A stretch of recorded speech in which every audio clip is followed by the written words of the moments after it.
right. Hello, everyone. This is Scott Young from Optrics Engineering. Along with me is Sean Sturby, our Technical Services Manager. Hello, Sean. How's it going today? Good morning, Scott. It's going wonderful. Great.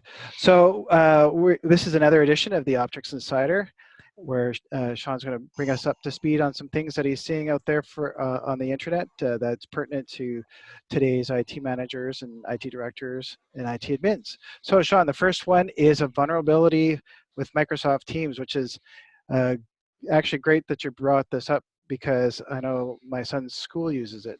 Mm-hmm. Especially now that they're trying to do things at a distance. So what's the vulnerability that you're seeing out there? It's a little older, but it has been fixed. It was reported a week or so ago that they had a improperly secured subdomain, and the vulnerability researchers figured out that they could, by posting an animated GIF to the subdomain, the properly malformed animated GIF, that Microsoft Teams, when it fired up and started a video chat, it would try and download this animated GIF and then be compromised. So this has been fixed, as I said earlier, but it does highlight that any application can be vulnerable, and to anybody who runs a network, especially if you've got external URLs, to review, audit, and secure your DNS. And then assume that anything on the internet could be abused or become public. Interesting. All right. Now the next one you wanted to talk about is a Windows bugs report. So what are you seeing there? Yeah, it was an interesting report from Kenna Security that they had published by analyzing about 9 million different computers that they had access to with their software, that they were able to find that of the 18,000 bugs a year that are reported, quite often they would get fixed within 1 month, so 45%, that's on Windows. 66% got fixed within 3 months, but 20% could remain unfixed even after a year. So we've always been telling people to patch early, patch often, and keep up to date on patches. It also highlights that you have to keep the network secure, because, as it mentioned in the report, average Windows 10 PC has 14 bugs that could be weaponized and used against it. Windows 7 had 18 of them at any one time. So the only way to protect from that while you're waiting to patch is to make sure that the network itself is secure, the antivirus is up to date, the firewall is protecting everything that is. It was also interesting that on average, Windows computers were patched fairly quickly at 36 days, but network appliances, and this can include things like firewalls and network attached storage or wireless access points, quite often they wouldn't get patched for over a year. Wow. And there was an interesting tweet that somebody was complaining that their home wireless had, because of the load these days, they were noticing some instability and problems with it. So they decided to go and check. And yeah, 2 years prior, there had been a patch for this instability problem on their access point, and they just hadn't bothered to update it. And they were in IT. Yeah, that's interesting that even at home you don't think about updating the firmware on various appliances. Sometimes you can set it to automatically update, but which it has pros and cons to that. But in terms of your routine, how often are you patching the computers at work? The computers at the Optrics office get patched a couple of times a month, depending on what's come out. If it's a simple little application patch, like a browser patch, those are being actively exploited all the time, so they get patched on a regular basis. And then the large batch of Windows updates usually about once a month. So if, for those who are watching this video, and if they're an IT manager or IT admin, and they're in charge of a number of computers, if small organizations could be 5, 10, 15, 20, larger organizations, it could be thousands. If they don't have a good patching tool out there, what would be the one that you'd recommend to do that? I would actually recommend the Manage Engine Desktop Central. It actually has a version that applies to a small group of computers at no charge. And then as you get up into, I think it's over 25, that's when they go into the licensing. But it's very minor at that volume. And Manage Engine has a couple other tools, I believe, that do specifically patch management. Yes, there's a Patch Manager Pro that just does nothing but patches. Desktop Right. Central does patches and remote control and configuration and a lot of other very helpful things, inventory, software deployment. Yeah, so I guess it depends on what tools each organization has in their arsenal. But if you want something specifically to just do patching, there's Patch Manager Plus. But if you want a whole suite of things, certainly Desktop Central, which is what I think we use here, is a great tool. Okay, so let's move on. COVID-19 contact tracing apps. Now I'm glad you brought that up, because it seems like governments, especially here in Alberta, I know they recently released one. They've been doing this in Asia, I believe, especially in Singapore, and I believe in China for quite a while. What are you seeing in that regards? If you've downloaded it, or if you haven't, you're thinking about it, what are you seeing out there?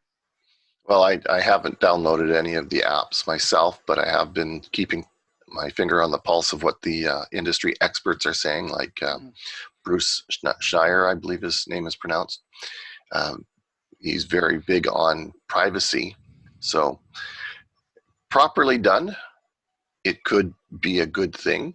It could remain anonymous unless there's a reason where you test positive, and then you, at the request of a health professional, say, okay, here is the anonymized or the information of all the people that have been within 6 feet of me and longer than 15 minutes, or 2 meters and 10 minutes, whatever the standard is. The problem is that these apps are being rushed. They are being put out as quickly as possible, and nobody is able to audit them properly. And any software programming team knows anytime that you have a deadline or a rush, you're going to introduce bugs. You don't have the time to properly audit and test and verify and fuzz the input on all of the software. And so I could see it very easily being, as a rushed app, being abused. And the last thing you want is, something that is keeping track of who you are and where you've been being released into the hands of hackers. Mm-hmm. Well, I think, was it Facebook? They have on their wall, "It's better to be done than perfect." So perhaps it's a good line, I suppose, to just get stuff out there, then you can fix on the way. But of course, when you keep things open, that creates problems unto itself. Now we have a bonus. Normally we do the top three things that you should think about, but Sean, you have a bonus fourth.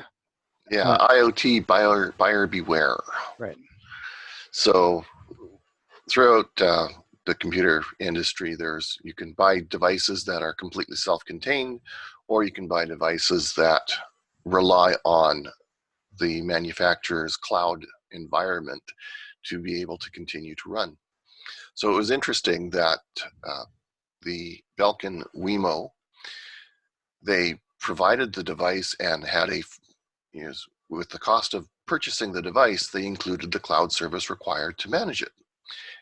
And that worked for a number of years. However, they recently came back and said, due to the increased demand and other financial reasons, we now need to charge $5.99 a month for your free cloud service. And if you don't sign up within the next little while, the device, which will still work perfectly, will not continue to work.